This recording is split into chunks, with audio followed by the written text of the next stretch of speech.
कलाहांडी जिला जयपाटना ब्लॉक रे प्राथमिक विद्यालय गुड़िकरे भित्तिभूमिर घोर अभाव थिबा बेले भगवान को भरोसा रे चलीछि पाठ पढ़ा। मंगलपुर उच्च प्राथमिक विद्यालय भांगी जिबारु दीर्घ दिन हला मिशन शक्तिर गोटिए गृहरे हेउछि पाठ पढ़ा और ब्लॉक कॉलोनी पड़ा विद्यालय रे श्रेणी कोठरी अभावरु एक पुराना रोषेई घरे पाठ पढ़ुछंती पिला। यह गोटिए कि दुईटी विद्यालयर कथा नुहे। ब्लॉक रे थिबा 96टी प्राथमिक और 47टी उच्च प्राथमिक विद्यालय स्थिति प्राय समान। प्राय विद्यालय रे गोटिए कोठरी रे प्रथम रु पंचम श्रेणी पर्यंत छात्र छात्री को बसाई पाठ पढ़ा हेउछि। तेबे एथिरे बारी हेउछि जे किभଳି गुणात्मक शिक्षा पाउथिबे आउ किभଳି शिक्षानुकूल परिवेश होइथिबा एतिकी जानिबे न जानिला परी शिक्षा विभाग रो बड़ बड़ अधिकारी ए संपर्क रे किछि पचारिले कहउछंती आमे एने रिपोर्ट देइछु आ विद्यालय गुड़िकरे समस्त भित्तिभूमि रहिछि, किंतु ए दृश्य कोन बयान करूछि ताहा आपण निजे देखंतु। हमर विद्यालय मानकरे प्रायतः जो हाईस्कूल मानकरे तांकर भित्तिभूमि सुदृढ़ अछि। प्रति हाईस्कूल मानकरे स्मार्ट क्लासरूम रही, लैबोरेटरी रही। प्राइमरी रे हमर ब्लॉक रे प्रायतः 79 स्कूल मानकर भित्तिभूमि रे दुर्बलता रही, कारण आनुषंगिक छात्र अनुसार श्रेणीगृहर भी अभाव रही। विभिन्न समय रे हमको अभियोग आउछि विद्यालय मानकर भित्तिभूमि जो तांकर श्रेणीगृह गुड़िक जराजीर्ण अवस्था भी रही।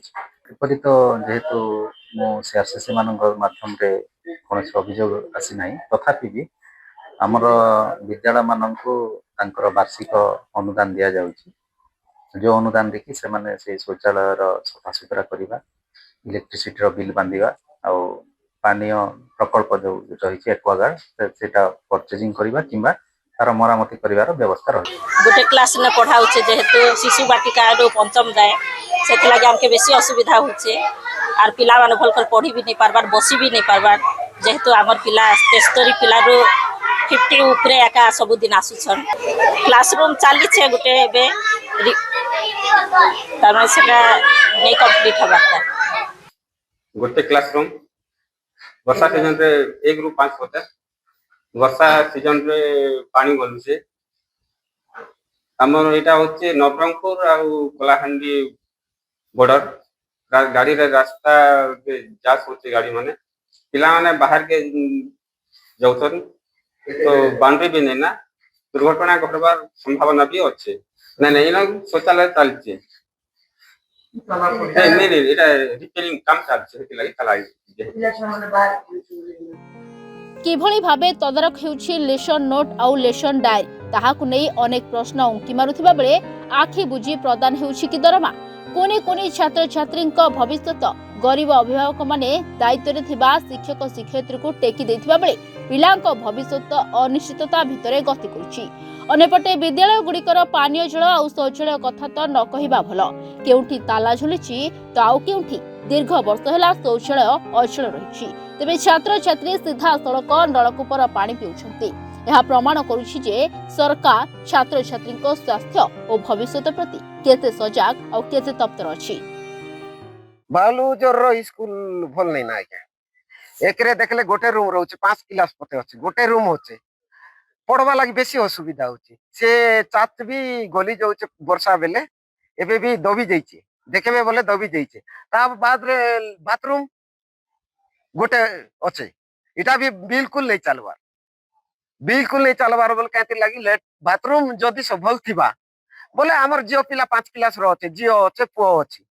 गोटे बाथरूम रे जियो से जीवा आगे बाटे कि पुओ से जीवा आगे बाटे, तेणु करी हमके बाथरूम नियाती सफिशिएंट दरकार, स्कूल नियाती 2 बकरा दरकार हमके आउ ए बाड़ा चक्कर बाड़ा हेबा नियाती दरकार। बाड़ा न थिबारु हमर पिला टोकिल इपटे से पटे होछंती। मेन रोड केते बेले तो गाड़ी जाना आना करछे, नवरंगपुर बॉर्डर आ कलाहांडी बॉर्डर रे केते बेले तो पिला कॉलेज पारे केते सतर्क थिबे मास्टर। तेणु करी हमके अति शीघ्र सरकार को जणाउछि जे बालूजर रो इमिडिएटली ए स्कूल रो बाड़ा हेबा कथा। जयपाटना रे चुली को गलानी प्राथमिक शिक्षा व्यवस्था ना स्कूल गुड़िक अच्छी आवश्यक भित्तिभूमि ना छात्र छात्री को मिलुची गुणात्मक शिक्षा तेबे अंधार रे अनेक पिलांक भविष्य तेबे राज्य सरकार ए दिगरे केबे दृष्टि देबे और शिक्षा व्यवस्था रे केबे सुधार आनिबे ताही देखबाकू बाकी अछि जे पाटारो गुलाब सांको रिपोर्टर्स टुडे।